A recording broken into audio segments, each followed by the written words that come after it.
May napansin ka na ba? May mga taong gustong-gusto mahalin. Pero kapag may totoong nagmamahal na sa kanila, sila mismo ang umaatras. Bakit nga ba may mga taong hirap tanggapin ang pagmamahal kahit ito ang matagal na nilang hinahanap? Sa video na ito, aalamin natin ang mga psikolohikal na dahilan sa likod nito. Bago tayo magsimula, kung gusto mo ng mga ganitong topic tungkol sa human psychology, emotions at behavior, huwag mong kalimutang mag-subscribe dito sa ating channel para lagi kang updated sa mga bagong kaalamang ibabahagi ko. 1. Bakit may mga taong hirap tanggapin ang pagmamahal? Maraming tao ang naghahanap ng pagmamahal. Gusto nilang may taong mag-aalaga, makikinig at mananatili sa kanilang tabi. Pero nakapagtataka na may mga taong kapag nakakaranas na ng totoong pagmamahal, bigla silang lumalayo, nagiging malamig o tinatanggihan ito. Ayon sa psychology, isa sa mga pangunahing dahilan nito ay ang kanilang nakaraang karanasan. Kung ang isang tao ay lumaki sa kapaligirang kulang sa pagmamahal, suporta o emosyonal na seguridad, maaari niyang dalhin ang mga sugat na iyon hanggang sa kanyang pagtanda. Dahil dito, nagiging mahirap para sa kanya na paniwala ang may taong tunay na nagmamahal ng walang kapalit. May ilan ding nakakaranas ng mababang self-esteem. Sa kanilang isip, hindi sila karapat-dapat mahalin. Kapag may taong nagpapakita ng pagmamahal at pag-aalaga, nagkakaroon sila ng pagdududa. Iniisip nila na baka nagkakamali lang ang taong iyon o baka darating ang araw na iiwan din sila nito. May kinalaman din dito ang tinatawag na fear of vulnerability. Ang pagtanggap ng pagmamahal ay nangangahulugan ng pagbubukas ng sarili. Kailangan mong magtiwala at ipakita ang iyong tunay na damdamin. Ngunit para sa ilang tao, nakakatakot ito dahil alam nilang maaari silang masaktan kapag nagtiwala sila ng lubusan. Ang mga taong paulit-ulit na nasaktan sa nakaraan ay natututong protektahan ang kanilang sarili. Naglalagay sila ng emosyonal na pader upang maiwasan ang panibagong sakit. Ang problema, hindi lamang sakit ang kanilang nahaharangan kundi pati na rin ang pagmamahal na maaaring magpagaan sa kanilang buhay. Ang totoo, ang hirap sa pagtanggap ng pagmamahal ay hindi palaging kawalan ng damdamin. Kadalasan ito ay resulta ng takot, sugat at mga karanasang hindi paganap na naghihilom. Kung minsan ay nahihirapan kang tanggapin ang pagmamahal ng ibang tao, subukang tanungin ang iyong sarili. Takot ka ba sa pagmamahal? O takot ka lamang na masaktan muli? Ang pagmamahal ay hindi lamang tungkol sa paghahanap ng taong magmamahal sa atin. Ito rin ay tungkol sa pagpayag na tanggapin ang pagmamahal na matagal na nating hinihintay. 2. Kapag takot ka sa pagmamahal, ang psikolohiya sa likod ng pagtulak sa mga taong nagmamahal sa iyo. May mga taong matagal nang naghahanap ng pagmamahal. Ngunit kapag dumating na ang isang taong handang mahalin sila ng totoo, sila mismo ang unang lumalayo. Nagiging malamig, umiiwas, o gumagawa ng dahilan para masira ang relasyon. Bakit nga ba nangyayari ito? Ayon sa psychology, hindi lahat ng tao ay natatakot sa pagmamahal mismo. Kadalasan ang kinatatakutan nila ay ang posibilidad na masaktan, maiwan o mabigo muli. Kapag ang isang tao ay nakaranas ng matinding sakit sa nakaraan, maaaring matuto ang kanyang isip na iugnay ang pagmamahal sa panganib. Sa halip na makita ito bilang isang bagay na nagbibigay saya, nakikita niya ito bilang isang bagay na maaaring magdulot ng panibagong sugat. Dahil dito, mas pinipili niyang lumayo bago pa siya masaktan. Mayroon ding tinatawag na attachment wounds. Kapag lumaki ang isang tao sa kapaligirang hindi consistent ang pagmamahal, suporta o pag-aaruga, maaari siyang magkaroon ng takot na magtiwala. Kahit mabuti ang intensyon ng taong nagmamahal sa kanya, may bahagi ng kanyang isip na nagsasabing baka hindi rin ito magtagal. Ang problema ay nasa paniniwala ng isang tao tungkol sa kanyang sarili. Kapag mababa ang kanyang tingin sa sarili, nahihirapan siyang paniwalaan na may taong tunay na magmamahal sa kanya. Kaya kapag may taong nagpapakita ng pagmamahal, nagiging mapagduda siya. Iniisip niya na baka hindi pa nakikita ng taong iyon ang kanyang mga kahinaan o pagkukulang. Ito rin ang dahilan kung bakit may mga taong tila itinutulak palayo ang mga taong nagmamahal sa kanila. Hindi dahil wala silang pakialam, kundi dahil natatakot silang maging emosyonal na vulnerable. Para sa kanila, mas ligtas ang mag-isa kaysa magtiwala at masaktan muli. Hindi lahat ng tao ay darating para saktan ka. Ang mga karanasan sa nakaraan ay maaaring magturo ng leksyon, ngunit hindi nito dapat kontrolin ang buong buhay mo. Ang pinakamalaking hadlang sa pagtanggap ng pagmamahal ay hindi ang ibang tao, kundi ang takot na matagal nang naninirahan sa ating isip. At ang unang hakbang para makalaya rito ay ang pagkilala na hindi lahat ng pagmamahal ay katulad ng sakit na naranasan mo noon. 3. Bakit ka umaatras kapag may totoong nagmamahal? Napansin mo na ba ang ganitong sitwasyon? Noong wala pang nagmamahal sa iyo, gusto mo ng isang taong magmamalasakit at mananatili sa tabi mo. Ngunit kapag dumating na ang taong iyon, bigla kang nagdadalawang isip. Nagsisimula kang lumayo, magtago ng damdamin, o maghanap ng dahilan para hindi ituloy ang relasyon. Ayon sa psychology, isa sa mga dahilan nito ay ang takot sa emotional intimacy. Ang pagiging malapit sa isang tao ay nangangahulugang kailangan mong ipakita ang tunay mong sarili. Kasama rito ang iyong mga kahinaan, insecurities at mga sugat na matagal mo nang itinatago. Para sa ilan, mas nakakatakot ito kaysa sa pagiging mag-isa. May kinalaman din dito ang mga karanasan sa nakaraan. Kung dati kang nasaktan, niloko, o iniwan ng taong mahal mo, maaaring natuto ang iyong isip na maging alerto sa anumang senyales ng posibleng sakit. Kahit mabuti ang intensyon ng taong nasa harap mo ngayon, maaaring hindi agad maniwala ang puso mo. Mayroon ding mga taong lumaki na bihirang makatanggap ng pagmamahal at emosyonal na suporta. Dahil dito, nagiging pamilyar sa kanila ang distansya at kakulangan ng affection. Kapag may taong nagbibigay ng pagmamahal, pakiramdam nila ay kakaiba ito o hindi normal. Sa halip na maging komportable, nagiging hindi sila mapakali. Ang pag-atras ay konektado rin sa mababang tingin sa sarili. Kapag naniniwala kang hindi ka sapat o hindi ka karapat-dapat mahalin, mahirap paniwalaan na may taong tunay na nagmamahal sa iyo. Maaari mong isipin na darating din ang araw na marirealize niya ang iyong mga pagkukulang at iiwan ka rin. Ang nakakagulat, maraming tao ang hindi namamalayang sila mismo ang sumisira sa pagkakataong maging masaya. Hindi dahil ayaw nila ng pagmamahal, kundi dahil natatakot silang mawala ito. Ang pag-atras kapag may totoong nagmamahal ay hindi palaging tanda ng kawalan ng damdamin. Kadalasan, ito ay senyales ng mga takot at sugat na hindi pa ganap na naghihilom. Ang pinakamahirap tanggapin ay hindi ang pagmamahal ng ibang tao, kundi ang paniniwalang karapat-dapat ka ring mahalin. 4.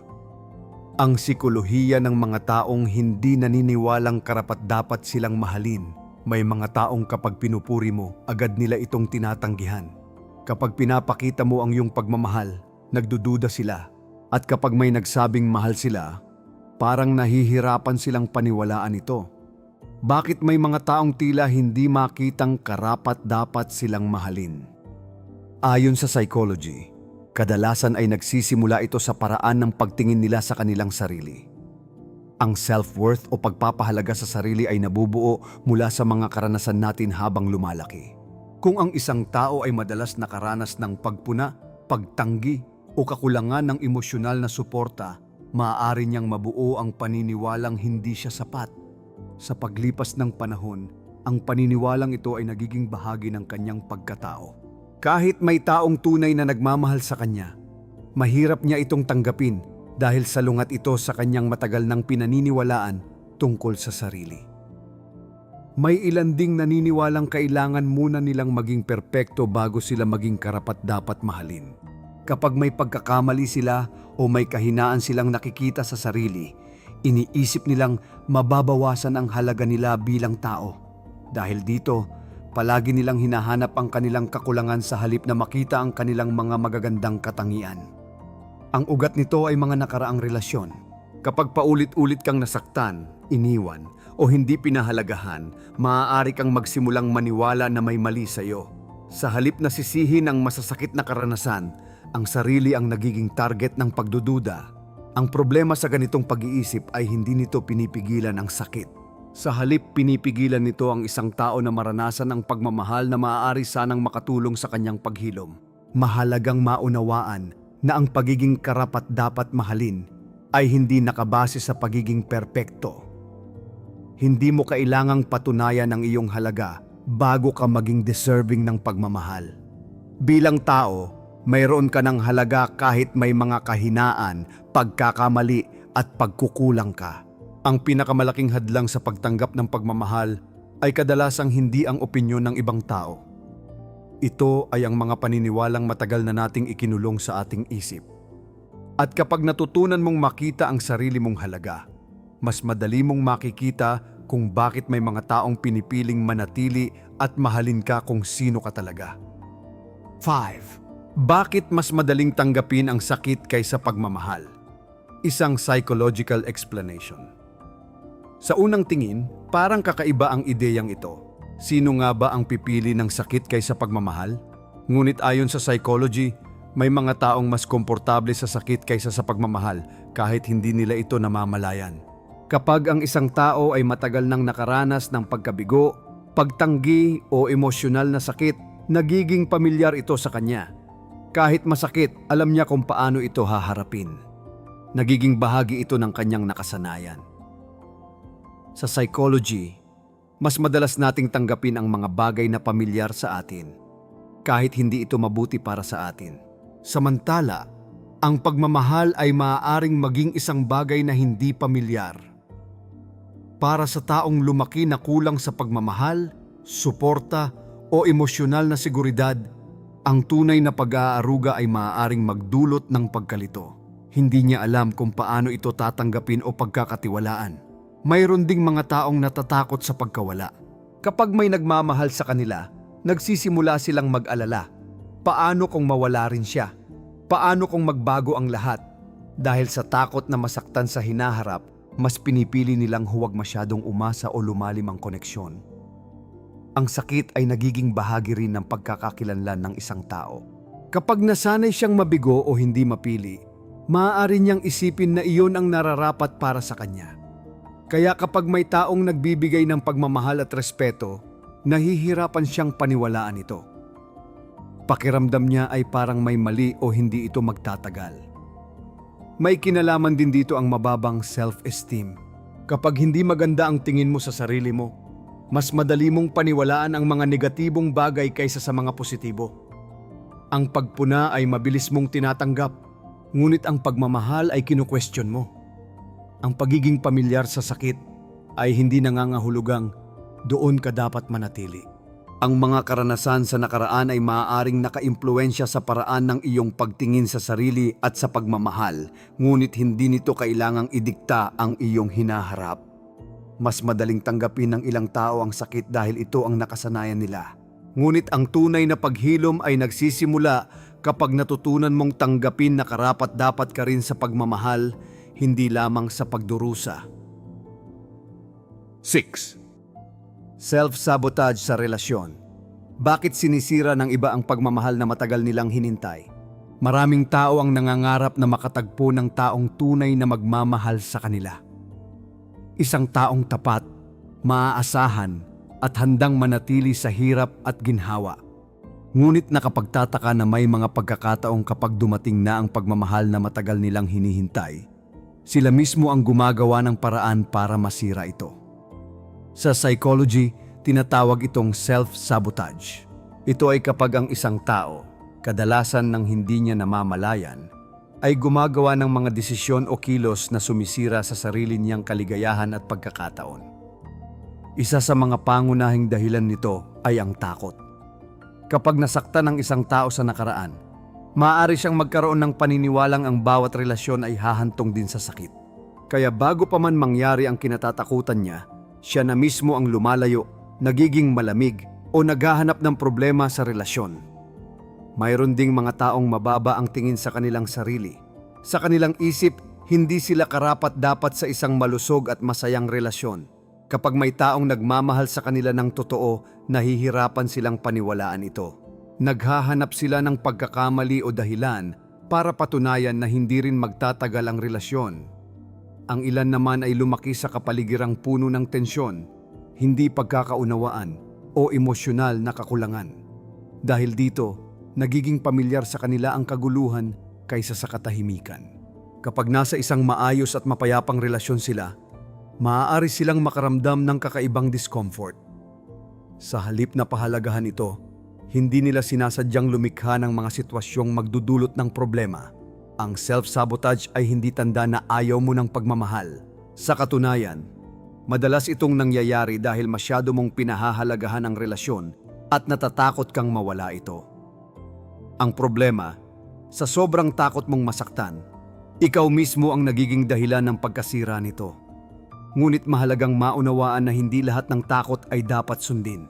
Ang mga sugat mula sa nakaraan ay maaaring magbigay ng babala, ngunit hindi nito kailangang kontrolin ang bawat desisyon mo sa kasalukuyan. Ang pinakamalaking kalaban ng pagmamahal ay hindi palaging ibang tao. Ito ay ang mga takot at paniniwalang matagal nang nakatanim sa ating isip. At kapag natutunan nating harapin ang mga ito, mas nagiging posible ang pagtanggap at pagpapanatili ng pagmamahal na matagal na nating hinihintay. 7. Hindi lahat ng minamahal ay marunong tumanggap ng pagmamahal. Ibinibigay mo na ang lahat. Pinaparamdam mo ang iyong pag-aalaga, respeto at pagmamahal. Ngunit sa halip na maging mas malapit sa iyo ang taong mahal mo, parang lalo pa siyang lumalayo. Nagiging mailap, tahimik, o hindi komportable sa mga bagay na ginagawa mo para sa kanya. Maaaring isipin ng iba na wala siyang pakialam o hindi niya pinahahalagahan ang pagmamahal na ibinibigay mo. Ngunit ayon sa psychology, hindi lahat ng minamahal ay marunong tumanggap ng pagmamahal. Isa sa mga dahilan nito ay ang kanilang mga karanasan sa nakaraan. Kung ang isang tao ay lumaki sa kapaligirang kulang sa emosyonal na suporta o pagmamahal, maaaring hindi niya natutunang tanggapin ito ng maayos. Para sa kanya, ang pagiging malapit sa isang tao ay maaaring magdulot ng kaba sa halip na kapanatagan. May mga tao ring natatakot sa attachment. Kapag nasanay silang maiwan, mabigo o masaktan, nagiging maingat sila sa pagbubukas ng kanilang puso. Kahit gusto nilang mahalin at mahalin pabalik, may bahagi ng kanilang isip na laging naghahanda para sa posibilidad ng sakit. Ang problema ay hindi ang pagmamahal na natatanggap nila, kundi ang tingin nila sa kanilang sarili. Kapag mababa ang self-esteem ng isang tao, nahihirapan siyang paniwalaan na may taong tunay na magmamahal sa kanya. Maaari niyang isipin na hindi siya sapat o hindi siya karapat-dapat sa pagmamahal na ibinibigay sa kanya. Mayroon ding mga taong nasanay na maging independent sa sobrang tagal. Dahil sa mga karanasan nila, natuto silang umasa lamang sa sarili. Kaya kapag may taong gustong tumulong, umalalay, o magmahal sa kanila, pakiramdam nila ay nawawala ang kontrol na matagal nilang pinanghawakan. Hindi lahat ng taong nahihirapang tumanggap ng pagmamahal ay walang nararamdaman. Kadalasan may mga sugat, takot at paniniwalang nakatago sa likod ng kanilang mga kilos. Ang pagtanggap ng pagmamahal ay isang kasanayang natututuhan rin. Para sa ilang tao, mas mahirap itong gawin kaysa sa inaakala natin.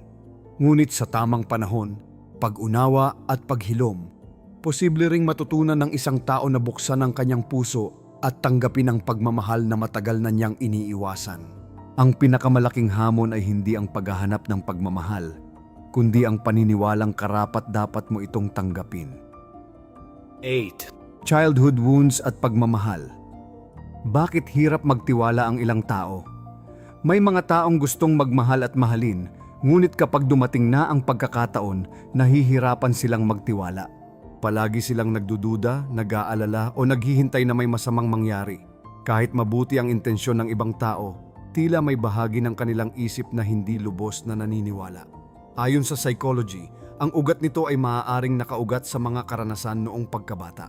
Ang paraan ng pagtrato sa atin habang tayo ay lumalaki ay may malaking epekto sa kung paano tayo bumubuo ng relasyon sa pagtanda.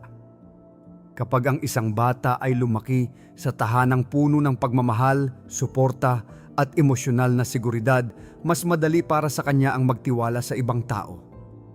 Natututuhan niyang ligtas ang mga relasyon at hindi lahat ng tao ay nananakit o umaalis. Ngunit hindi lahat ay nagkaroon ng ganitong karanasan.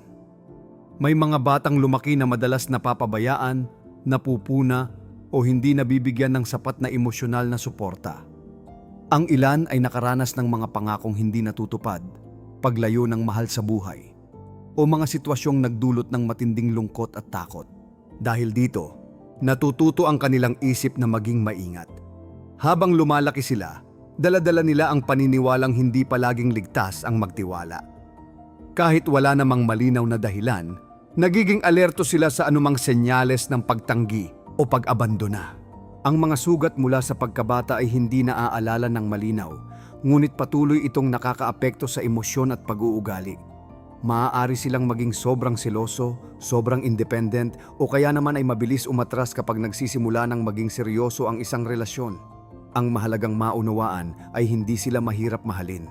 Kadalasan, natatakot lamang silang maranasan muli ang sakit na minsang nag-iwan ng malalim na marka sa kanilang pagkatao. Ngunit hindi ibig sabihin na habang buhay na silang magiging bihag ng kanilang nakaraan. Sa pamamagitan ng self-awareness, paghilom at mga malulusog na relasyon, maaaring mabago ang mga paniniwalang nabuo mula sa masasakit na karanasan. Ang kawalan ng tiwala ay hindi palaging tungkol sa taong nasa harap mo ngayon. Ito ay tungkol sa mga sugat na hindi pa tuluyang naghihilom mula sa kahapon. At kapag nagsimula ang paghilom, unti-unti ring nagiging posible ang pagbibigay ng tiwala at pagtanggap ng pagmamahal na matagal nang kinatatakutan. 9. Kapag ang pagmamahal ay nakakatakot. Ang sikolohiya ng emotional avoidance. Karamihan sa mga tao ay naghahanap ng pagmamahal. Gusto nilang may taong makakasama, makakaunawa, at mamahalin sila. Ngunit may mga tao ring tila umiiwas sa pagmamahal. Kapag may taong gustong mapalapit sa kanila, naglalagay sila ng distansya. Kapag may pagkakataong maging mas malalim ang koneksyon, bigla silang umaatras. Ayon sa psychology, ang ganitong pag-uugali ay maaaring maiugnay sa tinatawag na emotional avoidance. Ito ay ang tendensyang umiwas sa mga emosyon o sitwasyong maaaring magdulot ng matinding damdamin, lalo na kung may posibilidad na masaktan. Para sa ilang tao, ang pagmamahal ay hindi lamang tungkol sa saya at kapanatagan. Kasama rin dito ang panganib ng pagkabigo, pagtanggi at pagkawala. Dahil sa mga naranasan nila noon, natutunan nilang protektahan ang kanilang sarili sa pamamagitan ng pag-iwas. Maaaring nakaranas sila ng relasyon na nagtapos sa matinding sakit. Maaaring minsan silang nagtiwala ng lubusan at nasaktan ng husto. Dahil dito, nagiging maingat sila sa bawat taong gustong pumasok sa kanilang buhay. May mga tao ring lumaki sa kapaligirang hindi komportable ang pagpapahayag ng emosyon. Baka natuto silang itago ang kanilang nararamdaman upang maiwasan ang puna, pagtanggi o kahihiyan. Habang tumatanda sila, nagiging ugali na nilang umiwas sa mga sitwasyong nangangailangan ng emosyonal na pagbubukas. Ang problema sa emotional avoidance ay hindi lamang nito inilalayo ang isang tao sa sakit. Inilalayo rin siya nito sa pagkakataong makaranas ng tunay na koneksyon at pagmamahal. Habang sinusubukan niyang protektahan ang kanyang puso, maaari rin niyang maisara ang pinto sa mga taong may mabuting intensyon. Hindi naman talaga ayaw ng isang tao sa pagmamahal. Ang totoo, gusto niya rin itong maranasan. Ngunit mas malakas ang kanyang takot kaysa sa kanyang pagnanais na magmahal at mahalin. Mahalagang maunawaan na ang pag-iwas ay isang paraan lamang ng isip upang protektahan ang sarili. Ngunit hindi lahat ng proteksyon ay nakakatulong sa paglipas ng panahon. May mga pagkakataong ang mismong pader na itinayo natin upang hindi masaktan ay siya ring humahadlang sa ating kaligayahan. Ang pagmamahal ay maaaring nakakatakot dahil walang kasiguruhan ang bawat relasyon. Ngunit kung walang lakas ng loob na magbukas ng puso, mahihirapan din tayong maranasan ang mga koneksyong nagbibigay ng tunay na saya, pag-unawa at pagmamahal. 10. Bakit parang nakakasakal ang pagmamahal para sa ilang tao? Ang sagot ng psychology. Karaniwan nating iniisip na ang pagmamahal ay nagbibigay ng saya, seguridad at kapanatagan. Ngunit para sa ilang tao, kabaligtaran ang kanilang nararamdaman.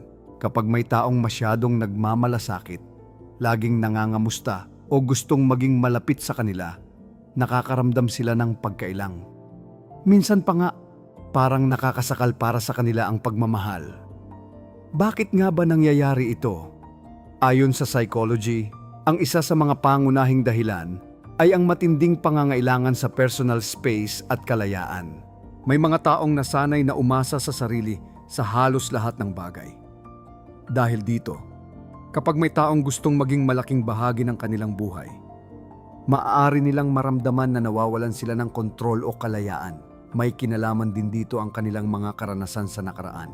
Kung lumaki ang isang tao sa kapaligirang sobrang istrikto, kontrolado, o puno ng pressure, maaari niyang maiugnay ang pagiging malapit ng ibang tao sa pagkawala ng kanyang kalayaan. Sa kanyang isip, ang sobrang atensyon ay maaaring magmukhang kontrol kaysa pagmamahal. Mayroon ding tinatawag na avoidant attachment style. Ito ay isang pattern kung saan nahihirapan ang isang tao na maging emosyonal na malapit sa iba.